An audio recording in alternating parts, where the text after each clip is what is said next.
Hello and welcome back to the Milu project, and today we'll be talking about how to make words in your language.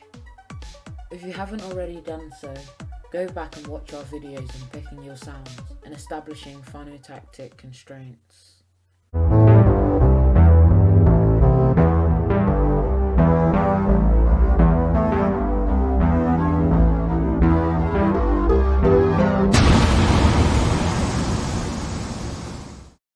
Morphology is the study of the internal structure of a word. Take the English word, disqualification. It is made up of three parts: dis, qualify, and cation. These are what are known as morphemes. A morpheme is the smallest meaningful section a word can be broken down into. In other words, each morpheme adds an additional layer of meaning to a word. When talking about languages, we can classify them as isolating or inflected.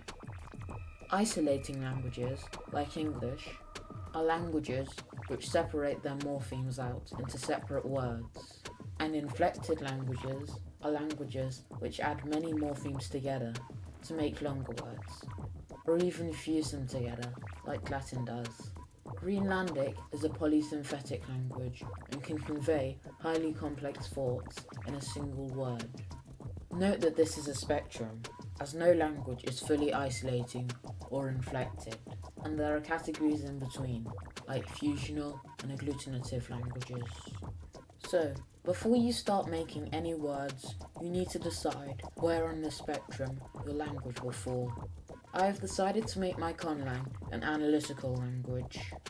If you were creating an inflected language, nouns like this would make sense, with gender and case information baked into the words. However, if you were making a more analytical or isolating language, like I am, a noun structure like this would work better. You should run every word through your phonological and phonotactical systems. Vekat means a house, but adding the prefix t encodes the plural form, and the suffix shu signals both the definite and indefinite articles. This process of coining root words and adding affixes is known as morphological derivation, and you can continue this method until you have a whole army of nouns. Try to start with basic words like sun, moon, and stars, and you can add more words in later. To differentiate your conlang from English, you could combine English words like water and rain, which are very similar concepts, into one word. It is also very useful to record all your words so that you don't end up making the same word twice. But what about the verbs? In Latin, for most verbs, you have a root, usually derived from a noun, which you can then add suffixes to conjugate the verb into different persons. For my conlang, I have decided to use the noun form as a root for the verbs. The so affix tells us that this is a verb in the present tense, but unlike Latin, it doesn't show who is doing the verb.